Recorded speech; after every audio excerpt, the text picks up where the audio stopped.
Խնդրենք հիշեցեք, որքան ժամանակ է, որ պարոն Չալաբյանը կալանքում է գտնվում, վերջին անգամ երբ եք խոսել, ինչ դրամատրություն է, ինչ վիճակ։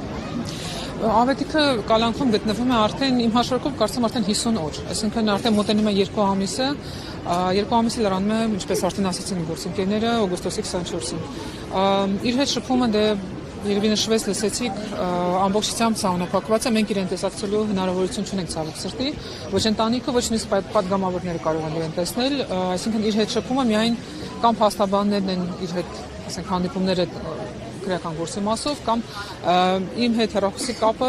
ասենց օրական մի քանի րոպե իրենց տաքսոֆոններով այսպես կոչված բանտում, որից օգտվում են պատկերացնենք 4 հոգի 4 հատ հեռախոսից 30 հոգի մարդ հերթականից, որպեսզի կարողանան իրենց ընտանիքների հետ խոսել։ Մենք խոսում ենք օրական 4-5 րոպե, որպեսզի հասկանանք առողջական վիճակ, ինչ որ ընթացիկ նորություններ, կենցաղային հարցեր, այնտեղ հանձնողներ,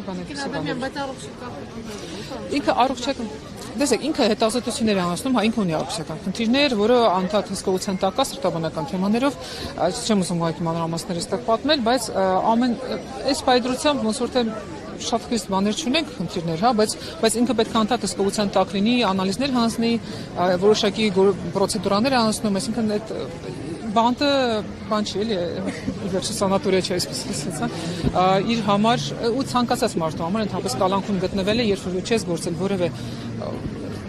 լուրջ հանցագործություն, լրիվ անտեղին փորձառություն։ Արմավիր քրեակատորական քննարկում, ինքը այնտեղ է եղել նաև 4 տարի առաջ, պայմանները, որ պատկերացնենք 12 քառակուսի մետր սենյակում գտնվում են 4 հոգի մարդ։ Այդ 4 հոգին հետո գտնվում են օրը 24 ժամ, իրենք ընդհանրապես մի ժամվա զբոսանք ունեն, որը կարող են այդ խցից դուրս գալ եւ այդ զանգ անել միաժամանակին, զանգել եւ ինչ-որ փոքր տարածք ունեն, որտեղ զբոսնում են, այդտեղ սպորտով զբաղվելու հնարավորություն կա չկա, բայց այդ մի տարածքում իրենք գտնվում են անդադ, իրենց բացի մնացած բոլորը ծխում են, որ պատկերացնեք ինչ վիճակ է, էլի, ասենք այդ խցում դիրով, ու բանտը լիքն է իր պատմելով եւ քաղաքբանտարկյալներ շատ կան քաղաքական կալանավորներ, հա, չէ, սովորական այլ հանցագործությունների համար կալանավորված անձին։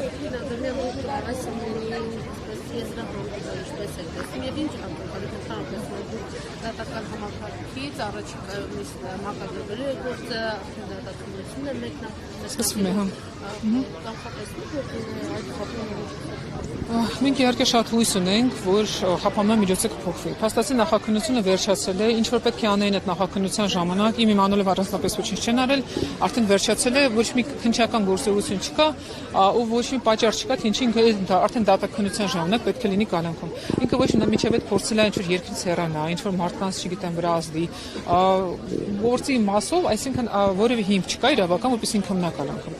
Իրավական տեսակետից այդ կալանքը ընդհանրապես սկզբից էլ չպետք է լինի, բայց հիմա հույս ունեմ, որ գոնե կփոխվի, որ ինքը կալանքից դուրս կգա։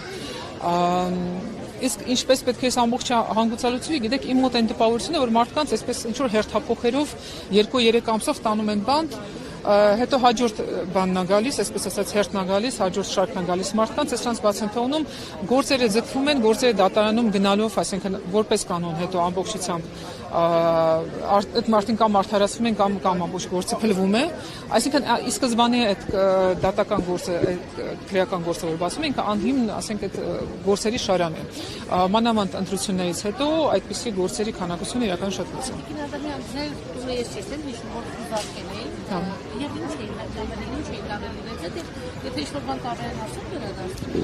Իրենք ճիշտ ասած մեր տունը խուզարկեցին, երեխաներին զարթնացրեցին, մտանեցենյակները նայեցին, այդ ամբողջ խուզարկությունից հետո իրանք վերցրեցին մի այդ ավետիքի հեռախոս։ Հա, այսինքն ես նույնիսկ չեմ կարծում իրենք ինչ-որ բան փնտրում էին, որպես այդպեսին, այնտեղ նպատակներ գալ, ցուցադրել այդ խուզարկությունը, ավետիքին ձերբակալել եւ տանել։